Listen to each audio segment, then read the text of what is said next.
કપૂરની અંદર એક વસ્તુ મળાવીને લગાવી લેજો.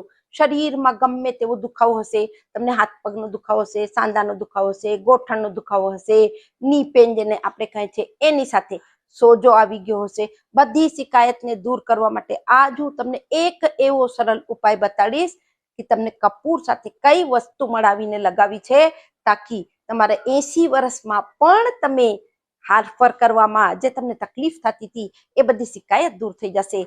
હવે એની બાદ તમને એ પણ બતાડીશ કે તમને દરરોજ ખાનપાનમાં શું લેવું જરૂરી છે અને એ પણ આપણે જાણશું કયા કારણથી આપણે શરીરમાં દુખાવો થાય છે, ચાહે હાડકાનો દુખાવો હોય, ચાહે માંસપેશીનો દુખાવો હોય, નસોનો દુખાવો હોય, અને રાત્રે જ્યારે આપણે સુવા જાય છે અને આપણે પગમાં એટલું બધું દુખાવો થાય છે, એ બધાય શું કારણથી થાય છે એ આપણે જાણશું.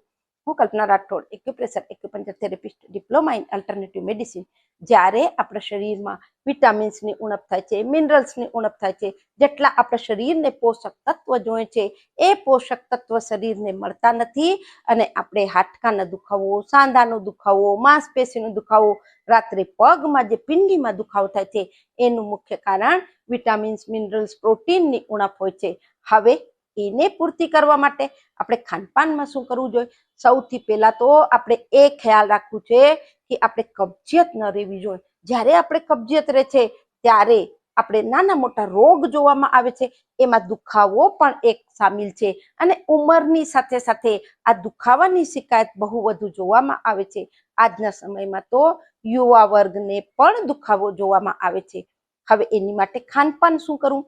તો સૌથી પહેલા કે તમને સૂર્યાસ્ત પહેલા દિવસ દરમિયાન એકવાર 50 ગ્રામ જેટલા ચણા, જેને આપણે દારિયા કહે છે, એ શેકેલા ચણા પણ કહે છે, એ 50 ગ્રામ જેટલા યા એક નાની વાટકી લઈ લેજો. એની અંદર 20 થી 25 દાણા તમને કિસમિસ એટલે રેઝિનના લઈ અને સૂર્યાસ્ત પહેલા દરરોજ એને ચાવી ચાવીને ખાજો.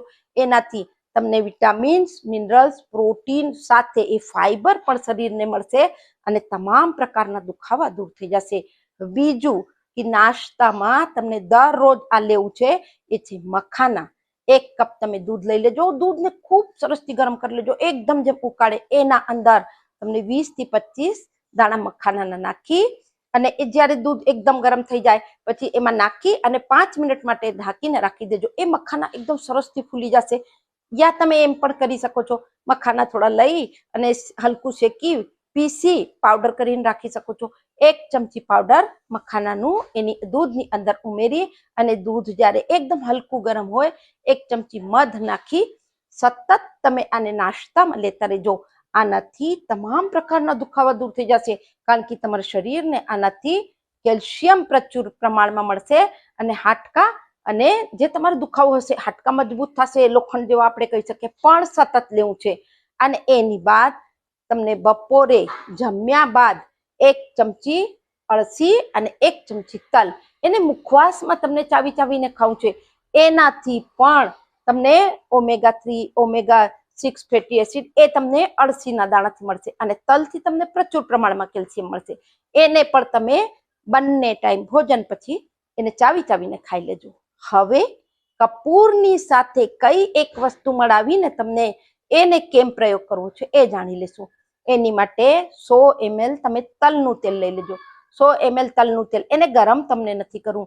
એની અંદર 1 ચમચી ભીમસેની કપૂર તમને મળી જશે, પીસી એનો પાવડર કરી લેજો.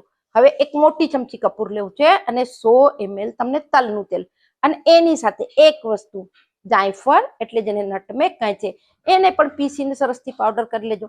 એને પણ તેલમાં ઉમેરી દેજો અને કપૂર અને જે જાયફળનો પાવડર છે તેલમાં ઉમેરી અને સરસથી એને મળાવી અને રાખી લેજો. આ તેલથી તમને એકવાર રાત્રે સૂતા પહેલા, અને તેલ વધુ લેવું છે, એમ નહીં કે 2-4 ટીપા તેલ લઈ લીધા, 1 થી 2 ચમચી તેલ લઈ અને જ્યાં કણે પણ તમને દુખાવો છે, ગોઠણમાં દુખાવો છે, પગમાં દુખાવો છે, જ્યાં કણે પણ દુખાવો છે, વધુ તેલ લઈ અને હલકી 5-7 મિનિટ તમે માલિશ કરી લેજો.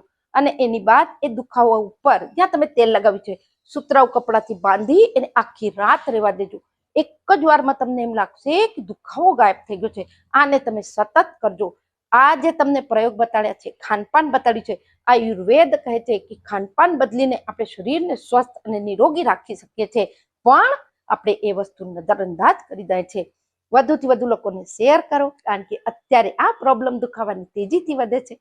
આ વિડીયો બધાને હેલ્પફુલ થઈ શકે છે. સ્વસ્થ રહો, મસ્ત રહો, ખુશ રહો. નમસ્કાર.